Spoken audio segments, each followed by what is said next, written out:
everybody. I wanted to come on here really quick and talk about something that I'm going to start.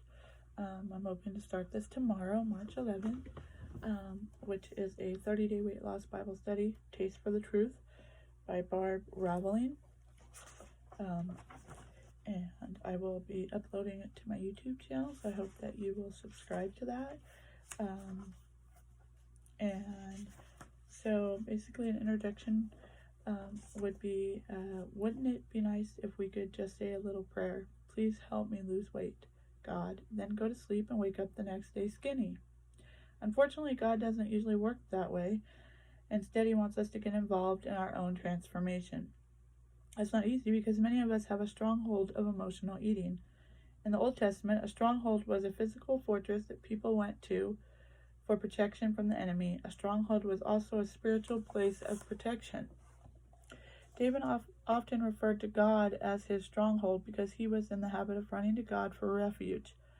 Just read the Psalms. Over and over we see David going to God to talk over his problems with him. This is God's desire for us as well. He wants us to go to him for help with life. But it's so much easier to turn to other things, including food. When we run to food too often, it becomes our place of refuge, a stronghold, but not a good one. This stronghold is built on lies like, this will make me feel better, or I should be able to eat when I want, or life will be boring if I have to restrict my eating long term, which is why what I call yo-yo diets don't work, like even Weight Watchers and Jenny Craig, or where you eat a certain set of food for a certain period of time, but after that period of time is over and you go back to your normal eating or how you ate before, then you gradually start to gain that weight. And oftentimes, me personally, I would gain even more back. It takes a lot of work to get those lies out of our system. We can't do it by merely following a weight loss plan, because a weight loss plan only controls behavior. It doesn't rid us of the lies that fuel our behavior. If we want to eliminate these lies, we'll need to do what the Bible tells us to do: renew our minds, which is in Romans 12:2. Romans 12:2. And in Romans 12:2 it says, "Do not conform to the pattern of this world, but be transformed by the renewing of your mind. Then you will be able to test and approve what God's will is, his good, pleasing, and perfect will." As we take off the lies that make us want to eat too much and put on the truth that sets us free, our desires will change. We'll actually want to eat with control. Taste for Truth offers 30 days of renewing the mind help. Each day covers a different aspect of the journey of breaking free from the control of food. The first 6 lessons are all about boundaries. It's important to do those lessons in order because they lay the foundation for the rest of the study. If things are going smoothly, go through the remaining lessons in the order given.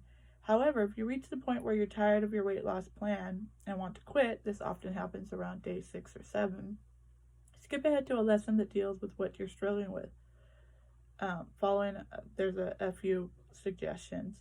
If you feel like eating everything in sight, discouraged, or feel like quitting, feel like you should be able to eat what you want when you want, have a bad weigh-in, which, speaking of weigh-ins, I suggest, although I weigh myself daily to keep myself in check, so I probably shouldn't. It's kind of like preaching to the choir type thing.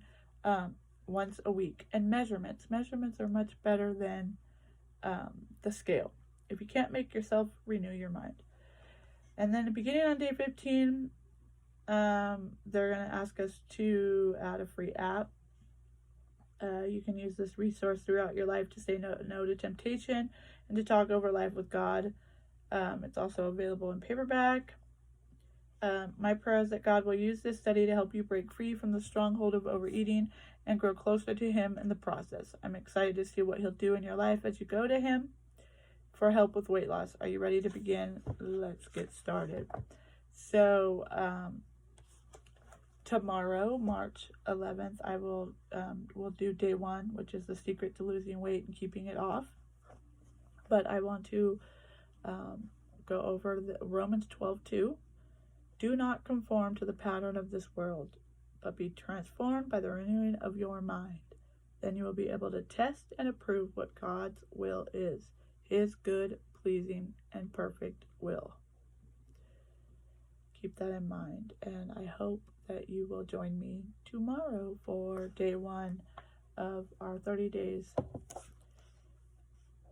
weight loss Bible study.